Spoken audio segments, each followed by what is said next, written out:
Heading डाले आप colligative properties.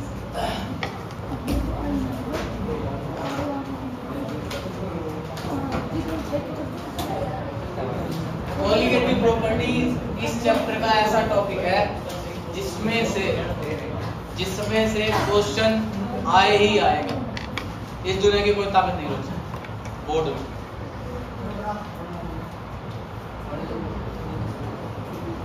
Colligative properties क्या होती है? मेरी बात सुनो प्लीज आप सभी। मान लो मेरे पास ये एक बीकर है, इस बीकर में सॉल्वेंट ले लिया मैंने, क्या? पानी। एक और बीकर है, इसमें भी क्या ले लिया? एक और बीकर है, इसमें भी क्या ले लिया? मैंने इसमें 1 मोल ग्लूकोज डाला, ग्लूकोज का मोलर मास C6H12O। मैंने इसमें 1 मोल सुक्रोज डाल दिया, सुक्रोज का मोलर मास थोड़ी बता रहे, तुम फॉर्मूला बता रहे हो। मोलर मास क्या है? 342। ग्लूकोज का कितना होता है? 120। और मैंने इसमें 1 मोल यूरिया डाल दिया। यूरिया का फॉर्मूला होता है NH2CO। मोलर मास कितना होता है? कोई डाउट किसी को? किसी को कोई डाउट? अगर आप पानी में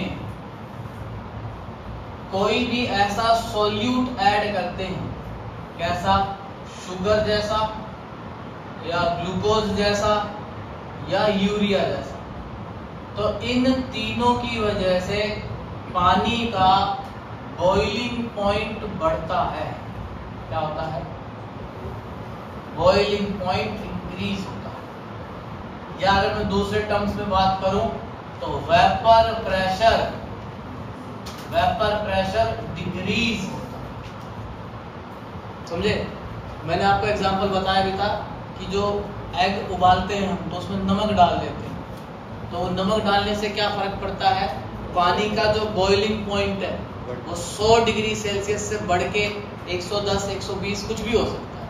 तो क्योंकि बॉइलिंग पॉइंट बढ़ गया तो एग को पहले कितने डिग्री सेल्सियस की हीट मिल रही थी? 100 की। अब उसका बॉइलिंग पॉइंट बढ़ने की वजह से वो हीट मान लो कितने की मिलेगी? 120 डिग्री। तो वो एग जल्दी उबल जाएगा। ठीक है क्या? समझ में आती? तो पानी में जब हम कैसे सॉल्वेंट, ऐसे सॉल्यूट मिलाते हैं, जैसे ग्लूकोज हो गया, शुगर हो गया, यूरिया हो गया, इन्हें हम नॉन वोलेटाइल सॉल्यूट बोलते हैं। कौन सा? नॉन वोलेटाइल सॉल्यूट बोलते हैं। नॉन वोलेटाइल सॉल्यूट का मतलब होता है जिसके वेपर्स ना बनते हो, मतलब जो इवेपोरेट ना हो रहा। वेपर प्रेशर क्या हो उसका? जैसे चीनी है, चीनी आपने सॉलिड फॉर्म में रख दी, ऐसी रहेगी। चीनी थोड़ी उड़ती है, ग्लूकोज थोड़ी उड़ता है। यूरिया तो जानते होगे ना, खाद खेतों में बनता है, मतलब खेतों में डलता है, बनता नहीं, बनता था पहले। तो इनका वेपर प्रेशर क्या होता है? 0 होता है। Vapour pressure 0। जैसे आपने इनको पानी में मिलाया, पानी का बॉइलिंग पॉइंट क्या हो जाएगा? बढ़ जाएगा। वेपर प्रेशर क्या हो जाएगा? क्यों हो जाता है वो भी हम आगे चर्चा करेंगे। पहले मेरा क्वेश्चन आपसे ये है कि इन तीनों पानी के अंदर मैंने यूरिया, सुक्रोज और ग्लूकोज मिला दिया। आप मुझे इन तीनों का बॉइलिंग पॉइंट का ऑर्डर बताएं। अमाउंट सेम है, सबका 1-1 मोल है, 1-1। इन तीनों का बॉइलिंग पॉइंट का ऑर्डर बताएं। A, B और C में किसका ज्यादा, किसका कम?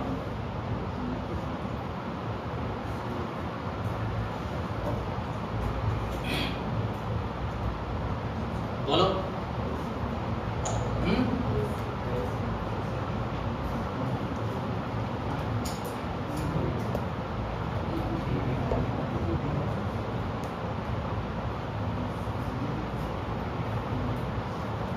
बॉइलिंग पॉइंट का क्या ऑर्डर होगा भाई? बॉइलिंग पॉइंट का ऑर्डर होगा A बराबर B बराबर,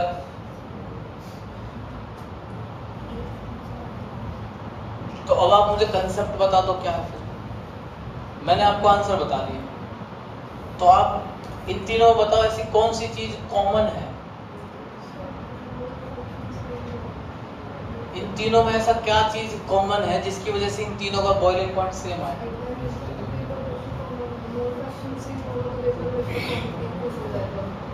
कोई और बच्चा ये कह रही है मोल फ्रैक्शन। H2O कॉमन है। आंसर तो बकवास इसका। देखो मेरी बात सुनो, मोलर मास से तो कुछ फर्क नहीं पड़ रहा है, मोलर मास तीनों का अलग अलग है, तो मोलर मास अलग होने से सॉल्यूशन के बॉइलिंग पॉइंट पे कोई डिफरेंस नहीं है। अमाउंट जो देखो आप, यहाँ पे कितने मोल हैं, यहाँ कितने मोल हैं और यहाँ कितने मोल हैं। लॉजिक क्या है, कोलिगेटिव प्रॉपर्टीज जो होती हैं वो प्रॉपर्टी होती है जो अमाउंट ऑफ सॉल्यूट पे डिपेंड करती है। किस पे डिपेंड करती है? आपने कितना सॉल्यूट डाला है सॉल्वेंट के अंदर, उस पे डिपेंड करेगी। कौन सा सॉल्यूट डाला है उस पे डिपेंड, कौन से पे डिपेंड नहीं। आपने तीनों अलग अलग डाले हैं, भाई ये यूरिया है, ये ग्लूकोज है, ये सुक्रोज, तीनों का नेचर अलग अलग है, पर तीनों का अमाउंट क्या है?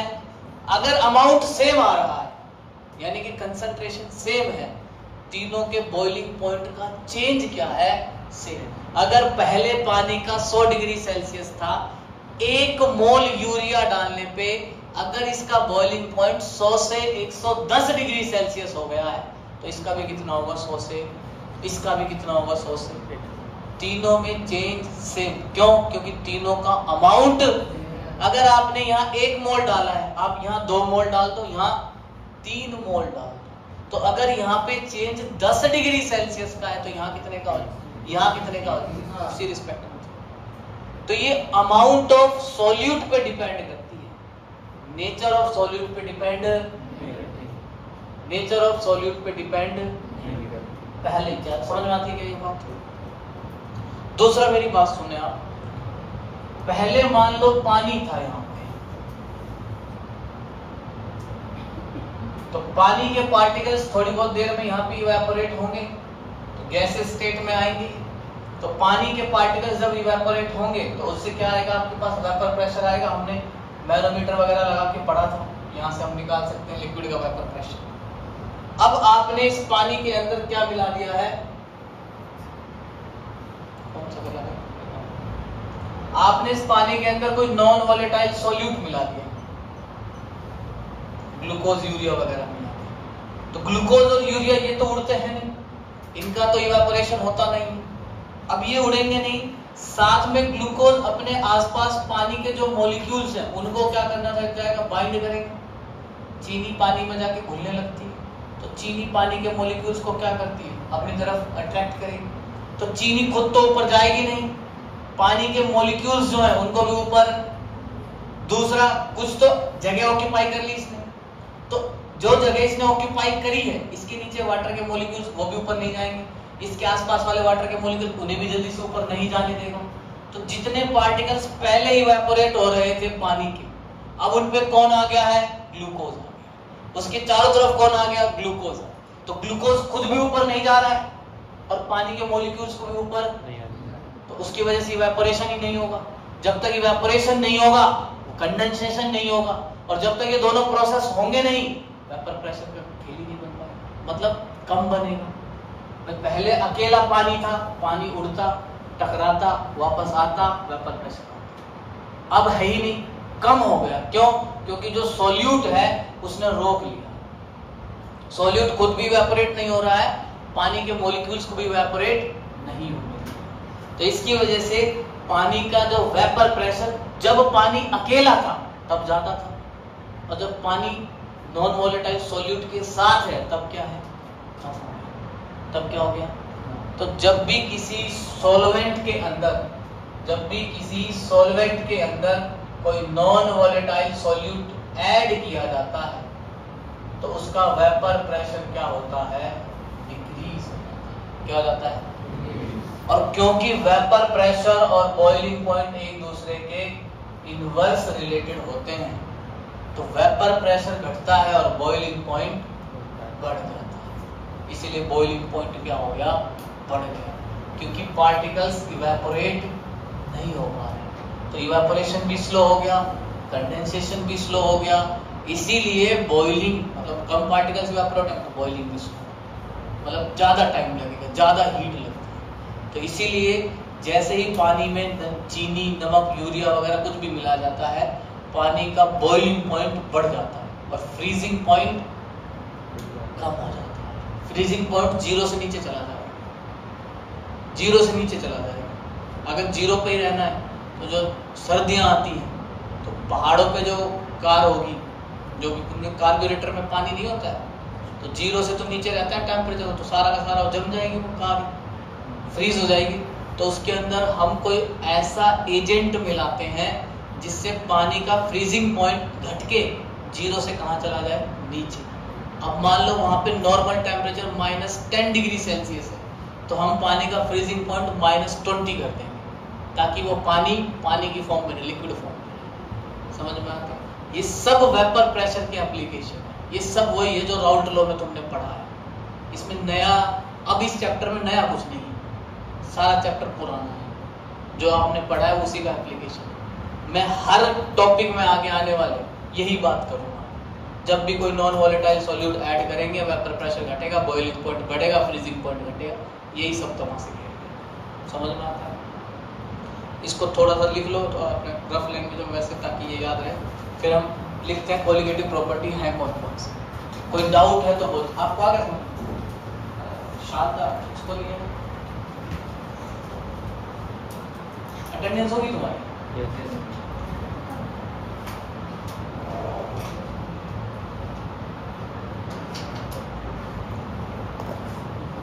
मेरा मुंह देख रहे हैं सर, अजीब तरीके से तो एक्ट नहीं करेंगे। अरे भाई मैं तो बोर नेक्टर प्रोफेशनल।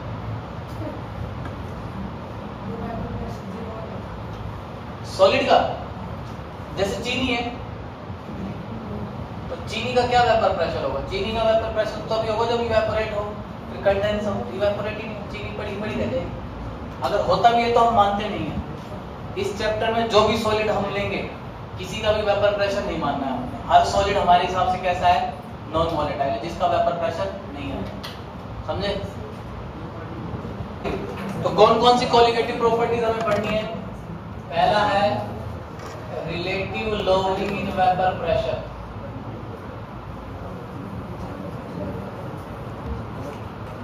दूसरा है एलिवेशन इन बॉइलिंग पॉइंट। अच्छा भाई मैंने वो देखा, जैसे मैं वीडियो में देख रहा हूं, तो मेरा तो लिखने का तरीका बहुत अनयूजुअल सा है, लेफ्ट हैंडेड हूं ना मैं, तो अजीब सा ही लगता है, पता नहीं कौन सी भाषा लिखता हूँ मैं। नहीं लिखता तो भी नहीं लिखता, आदत हो गई, आदत हो गई।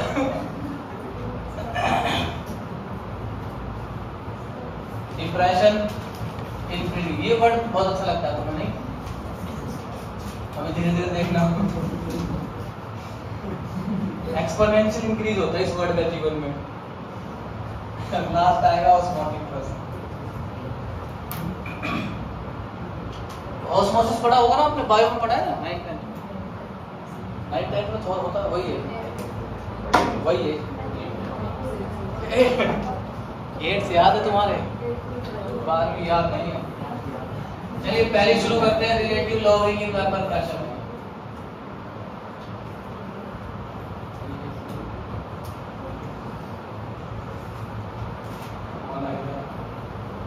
Relative lowering in vapour pressure, तो देखो क्या होता है relative lowering in vapour pressure. ये हमारे पास एक बीकर है, आवाज नहीं करे भाई, तुम्हारी आवाज रिकॉर्ड हो रही, क्या फायदा फिर? कहा था मेरी इतनी मधुर वॉइस है, वो आनी चाहिए। तो ये मेरे पास सॉल्वेंट है, इस सॉल्वेंट के अंदर मैंने कोई नॉन वॉलेटाइल सॉल्यूट ऐड कर दिया, ठीक है क्या? कौन कौन से बताए मैंने आपको? शुगर, ग्लूकोज और यूरिया। शुगर का बताओ मोलर मास, ग्लूकोज का, यूरिया का, याद होना चाहिए। तो जैसे ही आपने प्योर सॉल्वेंट के अंदर a non-volatile solute is added, its vapor pressure decrease. इसका वेपर प्रेशर क्या हो जाता है? डिक्रीज। समझ में आती है? तो बस हमें इसी कंसेप्ट पे चलना है। When a non-volatile solute is added to a pure solvent, its vapor pressure decrease. देखिए बड़ा आसान सा है। सुनिए तो, मान लो पहले सॉल्यूशन का वेपर प्रेशर था P नॉट, सॉरी सॉल्वेंट का, तो ये क्या था? Vapour pressure of pure solvent. जब आपने इसके अंदर नॉन वोलेटाइल सॉल्यूट ऐड कर दिया तो इसका वेपर प्रेशर क्या बन गया? PS। ये किसका है? Vapour pressure of solution. किसी को डाउट इसमें? P नॉट और PS में कौन सा बड़ा है? Which one is greater? P not और PS? PS और P नॉट में कौन सी वैल्यू बड़ी आएगी? वेपर प्रेशर पानी का ज्यादा था या पानी के साथ नॉन वोलेटाइल सॉल्यूट का ज्यादा है? पानी का ज्यादा है ना यार। P not is greater than PS है ना। अगर मैं P नॉट में से PS को माइनस कर दूं, यानी कि इसको डेल्टा P लिख सकता हूं क्या? क्या मैं इस टर्म को लोअरिंग इन वेपर प्रेशर बोल सकता हूं क्या? क्या ये लोअरिंग इन वेपर प्रेशर है या नहीं? भाई पहले कितना था, अब कितना है, तो पहले में से माइनस कर दिया तो जो डिक्रीज आया है वो मिल जाएगा। मान लो पहले पानी अकेला था, पानी के अकेले का वेपर प्रेशर था मान लो 100 मिलीमीटर ऑफ Hg।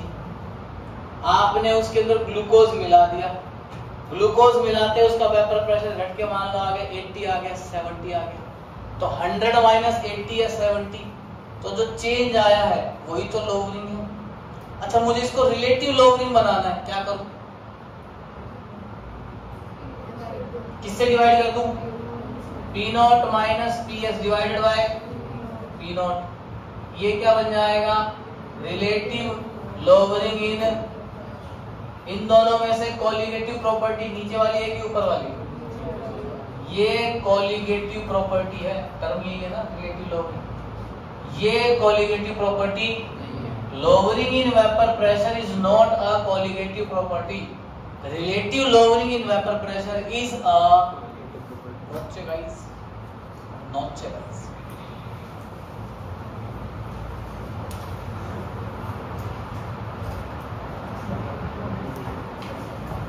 क्या कह रहा है देवेश? यही बातें जाएंगी, पढ़ाई नहीं जाएगी। पढ़ाई कौन देखता है? पढ़ाई तो उनकी चल तो रही है। नेक्स्ट टॉपिक वाला बाहरी का भी पेपर प्रेडिक्ट करते हो? 10वीं का फिर नहीं आया। इसको ऐसे भी लिखते हैं delta P by P not. क्या इसका सब्सक्रिप्शन तो नहीं ले रखा? कोई बात नहीं, ले रखा है तो क्या होगा? अच्छी चीजें कौन सी बेकार चीजें? तो ठीक है, ले लिया तो क्या होगा? पढ़ने की चीजें हो, तो खराब क्या है? नहीं भाई, खराब ये तुम पढ़ना नहीं तुम्हें।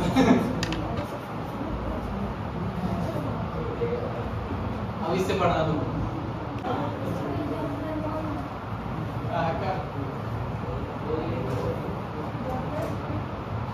फॉर्मूला डिराइव करेंगे। देखिए इधर ध्यान दीजिए please. Let us derive the formula. देखो हमारे पास है P not minus PS upon में P नॉट। इसको relative lowering in vapour pressure बोला जा रहा है। इधर ध्यान दें आप सभी प्लीज, बातें नहीं।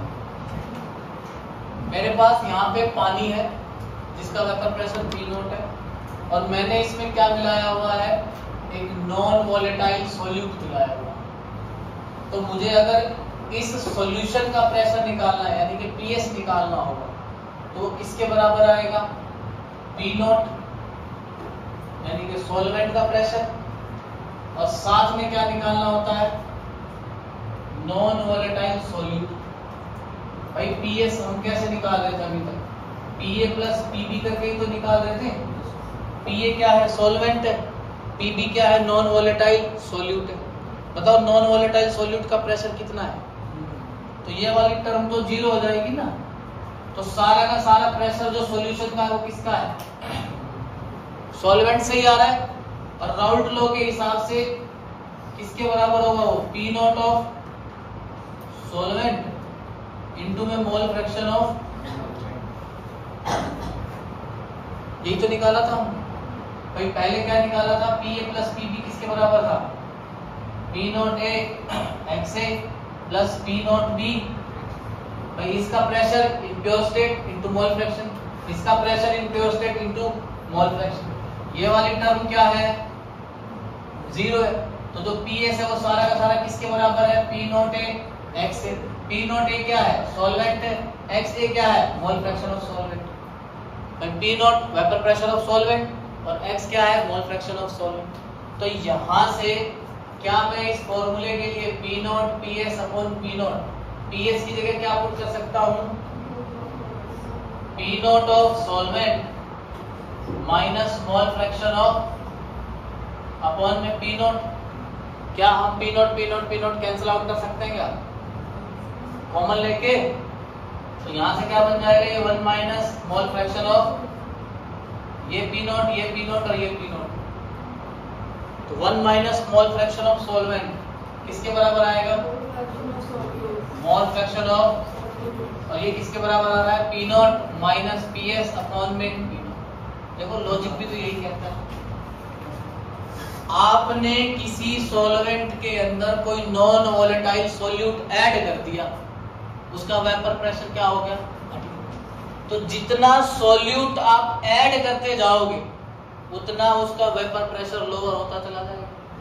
तो मोल फ्रैक्शन ऑफ सॉल्यूट बढ़ाते जाओ, relative lowering in vapour pressure बढ़ता चला जाएगा, यानी कि वेपर प्रेशर घटता जाएगा। लॉजिकली भी यही बात आती है। तो फॉर्मूले से भी यही निकल के आ रहा है, लॉजिक से भी यही निकल के आ रहा है कि रिलेटिव लोअरिंग वेपर प्रेशर किसके डायरेक्टली प्रोपोर्शनल है, मोल फ्रैक्शन ऑफ सॉल्यूट। जितना आप सॉल्यूट ऐड करते जाएंगे उतना मोल फ्रैक्शन, उसका वेपर प्रेशर क्या होता चला जाएगा। पर ये ध्यान रखना, कोलिगेटिव प्रॉपर्टीज जो होती हैं वो डाइल्यूट सॉल्यूशंस के लिए डिफाइन है। डाइल्यूट सॉल्यूशन का मतलब जानते हो, डाइल्यूट थोड़ा होना चाहिए सॉल्यूट। ऐसा नहीं है कि आपने एक ये बीकर भर के पानी ले लिया और इसी बीकर भर के चीनी मिला दी, तो कुछ भी नहीं निकलेगा। मतलब एक कंसंट्रेशन में थोड़ा डिफरेंस होना चाहिए। ऐसा नहीं कि पूरा का पूरा चाप दे देना, उसमें भर दिया पूरा, उसमें नहीं चलेगा। ठीक है क्या। तो आप ये फॉर्मूला लिखें, फिर हम 2-3 बातें और लिखेंगे और फॉर्मूले को डिराइव करेंगे। लिख दिया फॉर्मूला, लिख दिएगा, जल्दी करो। अब ये पूरा लिखना है। क्या था formula, P not minus P S upon P not is equals to mole fraction of क्या है, solute. Mole fraction of solute किसके बराबर होता है, number of moles of solute upon में number of moles of solute plus number of moles of, सही है क्या रहेगा, P not minus P S upon P not.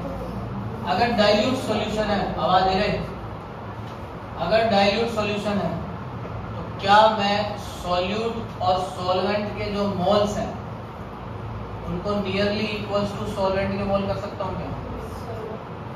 Dilute के अंदर सॉल्यूट का अमाउंट बहुत कम होगा, तो दोनों के मोल्स अगर ऐड करूंगा मैं, तो ऐड करके सॉल्वेंट के मोल्स के लगभग बराबर हो सकते हैं। तो यहां से हम पुट कर सकते हैं इसको आगे, P not minus P S upon P nought बराबर N solute upon N solvent.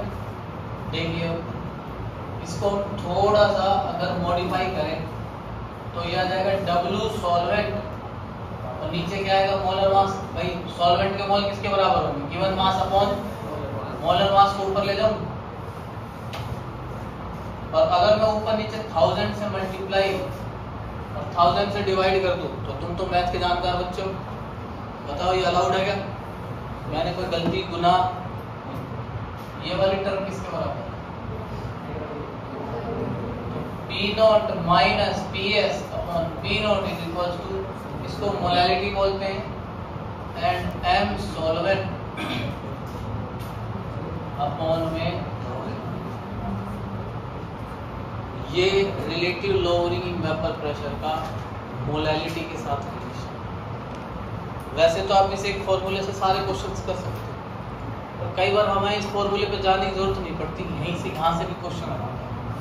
वो क्या करेगा, ये तीनों टर्म दे देगा, यहाँ से सॉल्यूट और सॉल्वेंट के मास का रेशो पूछना है, तो वो आप क्या करेंगे, given mass molar mass, given mass molar mass, और वो रेशो। तो मैं भी क्वेश्चन करा दूंगा आपको इसका। एक चीज और थोड़ा सा और प्लीज, ये कब यूज करना है, जब आपके पास कैसा सॉल्यूशन हो, डाइल्यूट। कई बार क्वेश्चन में हमें ये पता नहीं लग पाता है कि सॉल्यूशन डाइल्यूट है या नहीं, हटा दूं। तो हम क्या करते हैं, इस फॉर्मूले को थोड़ा सा अपने हिसाब से मॉडिफाई करते हैं। Relative lowering in vapour pressure का फॉर्मूला यही है, पर हम उस एम्बिगिटी से बचने के लिए इस फॉर्मूले को थोड़ा सा मॉडिफाई करके और एक अपने टर्म्स में कैलकुलेट करने की कोशिश करते हैं, जिससे डाइल्यूट और कंसंट्रेटेड दोनों के लिए यूज किया जा सके। करना क्या है, P not minus P S upon किससे डिवाइड कर देना है। इससे फायदा क्या होगा कि जो फॉर्मूला है वो पी नॉट सॉल्वेंट इनटू में मोल फ्रैक्शन ऑफ सॉल्वेंट था ना, पी एस की जगह यही आएगा ना, P not solvent into mole fraction of solvent. तो देखो यहाँ से ये कट जाएगा, पी नॉट कैंसिल आउट, ऊपर क्या आएगा 1 minus mole fraction of solvent, और नीचे क्या आएगा मोल फ्रैक्शन ऑफ, तो ये ऊपर क्या आएगा मोल फ्रैक्शन ऑफ, और नीचे क्या जाएगा मोल फ्रैक्शन ऑफ। ये वही है, सेम चीज। फर्क क्या है इसके अंदर, यहाँ पे हमने नेग्लेक्शन ली थी, यहाँ पे नेग्लेक्शन था ना, यहाँ पे नेग्लेक्शन लेने की जरूरत, यहाँ बिना नेग्लेक्शन के यही फॉर्मूला आ जाएगा। पर डिफरेंस क्या है, जहाँ पे नीचे P नॉट था, यहाँ पे नीचे क्या आ जाएगा, और ये वही N solute, I M solvent, और यह पूरा फॉर्मूला अगर आप लिखो तो वही फॉर्मूला है, बस M सॉल्वेंट अपॉन में नीचे क्या आ जाएगा 1000। ये dilute as well as concentrated both solutions के लिए वैलिड है, यानी कि न्यूमेरिकल्स के लिए आप ये फॉर्मूला यूज कर सकते हैं। दोनों में डिफरेंस PS और P नॉट का है, जो कि ना के बराबर आता है, ना के बराबर आता है। बाकी आप जैसे जैसे ये फॉर्मूला यूज करते जाएंगे, आपको लास्ट में समझ में आ जाएगी कि यूज करना है, धीरे धीरे अपने आप आ जाएगा। फॉर द टाइम बिंग अगर आपको दिक्कत आए तो आप ये दोनों पे लगा सकते हैं, और आपको क्वेश्चन देख के समझ में आ जाता है डाइल्यूट का करना है तो बोला, दोनों फॉर्मूले से सेम आंसर आता है, हल्का सा डिफरेंस आता है, बहुत हल्का सा, वो नेग्लिजिबल होता है। ये विदाउट नेग्लेक्शन है, वो विद नेग्लेक्शन, ठीक है। सेम ही फॉर्मूला, बस यहाँ पी एस है, वहां क्या है P।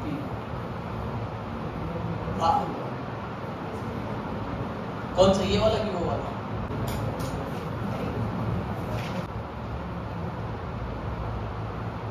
(639.7) vapour pressure of pure benzene is 639.7 millimetre Hg। 639.7 mmHg।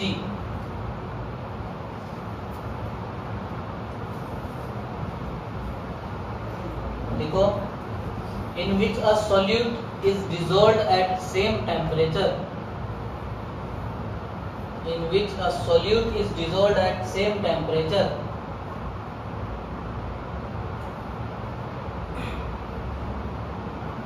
vapor pressure of the solution becomes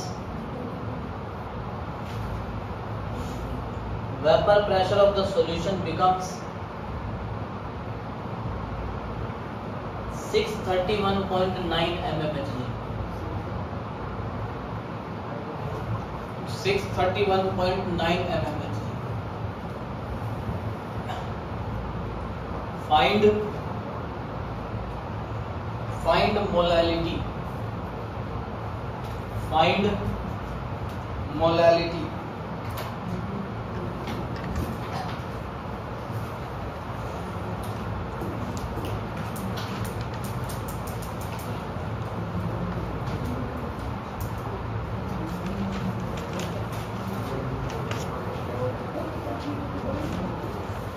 Sharing is caring.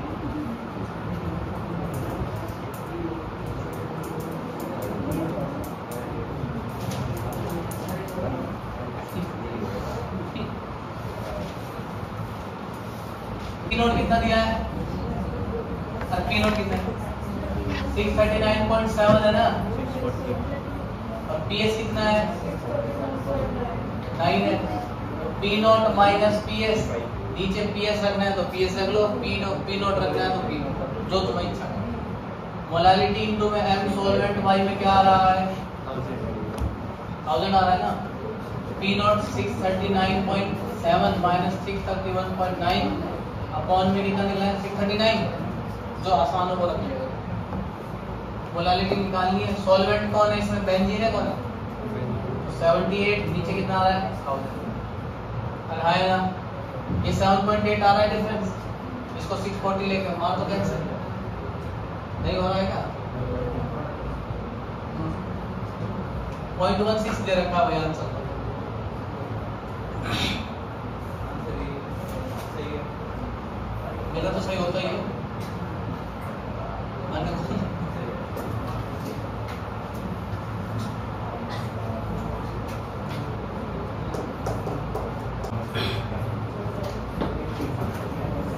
कल तो मैं नीट में गया था।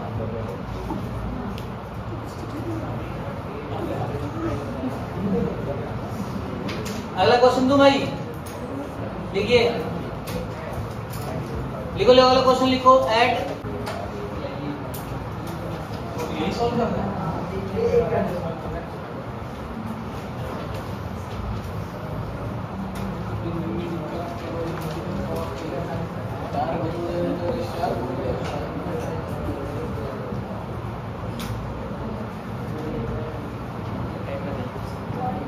टाइम अभी 30।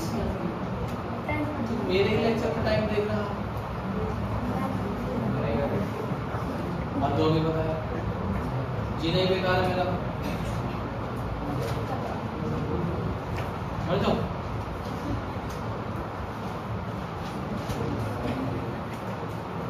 दो 200-300 साल बाद हो जाएगा।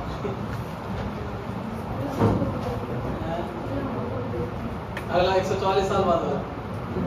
आज खत्म हो जाएगा ना? आज शिवरात्रि है ना? आज की शादियां में